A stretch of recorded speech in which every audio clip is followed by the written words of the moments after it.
दोस्तों, कभी कभी हमारे द्वारा अनजाने में ही जब किसी बेजुबान जीव को नुकसान पहुंचता है तो बड़ा दुख होता है। आज मैं आपको ऐसे ही एक सच्ची घटना से परिचित कराने जा रही हूँ जब मन बहुत दुखी हो रहा था।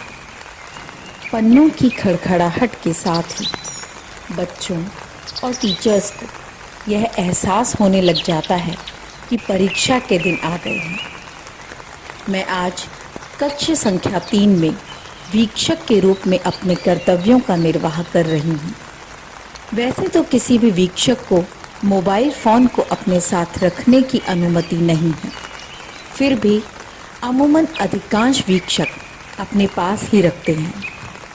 लगभग 11:15 बजे होंगे। मेरे मोबाइल फ़ोन से शांता नाम की धुन सुनाई आई। यह मेरे मोबाइल की रिंगटोन है।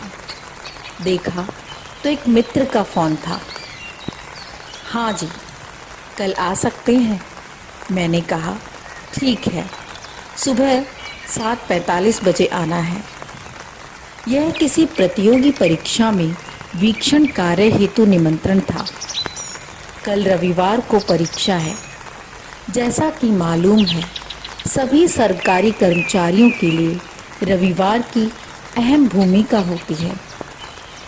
आज सुबह सुबह मैं अपने सारे काम निपटाकर चाय का प्याला लेकर आराम से अपनी बुरी आदत की तरह रविवार का आनंद उठाते हुए समाचार पत्र में खो गई। मुझे यह ख्याल ही ना रहा कि 7:45 बजे मुझे पहुंचना है। इतने में अंदर से आवाज़ आई, जाना नहीं है क्या? मैंने फटाफट समाचार पत्र समेटा और नहा धोकर रवाना हो गई। वहाँ पहुंचकर मुझे पता चला कि मेरी ड्यूटी कक्ष नंबर 11 में है, जो कि इस परीक्षा केंद्र के पीछे की ओर है, जो अमूमन बंद ही रहता है। केवल प्रतियोगी परीक्षाओं हेतु ही खोला जाता है। वहाँ पहुंचकर सबसे पहले तो अपनी टेबल कुर्सी से धूल हटाई और वीक्षण कार्य संबंधित कर्तव्यों का निर्वाह करने लग गई। अब तक कुल आवंटित 24 में से 18 परीक्षार्थी उपस्थित हो चुके थे और प्रवेश की समय सीमा भी समाप्त हो चुकी थी। इतने में परीक्षा प्रभारी आए। उन्होंने कमरे की दीवार पर बिखरे हुए तारों के बीच एक आदम ज़माने के बड़े से काले बटन को दबाया तो देखा लाइट नहीं थी। थोड़ी देर प्रयास किया, पता ही नहीं चला कब लाइट आई। जैसे ही लाइट आई वैसे ही 2 पंखे और एक बल्ब चालू हो गया। जब वह चले गए तब मैं और समस्त परीक्षार्थी अपने अपने कार्य में मशगूल थे।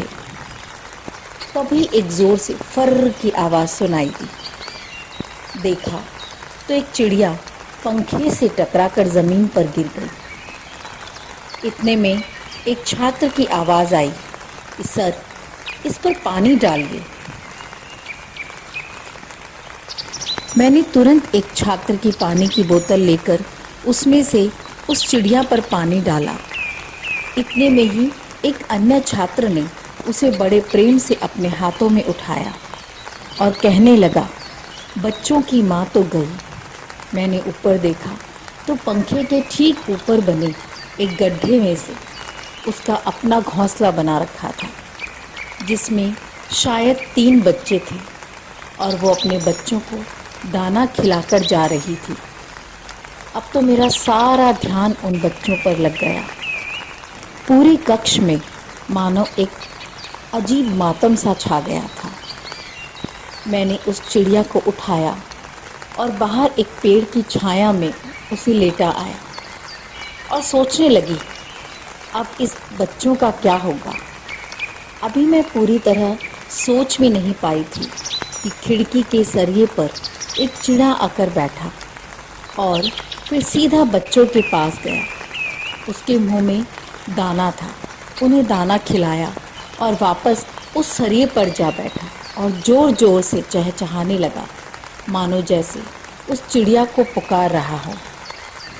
अब तो बस इसकी पुनरावृत्ति होने लगी। इतने में मेरी चाय और कचौरी आ गई, लेकिन मन नहीं था कि खाए या ना खाए। आखिर मन मारकर चाय तो पूरी पी, लेकिन कचौरी नहीं खाई।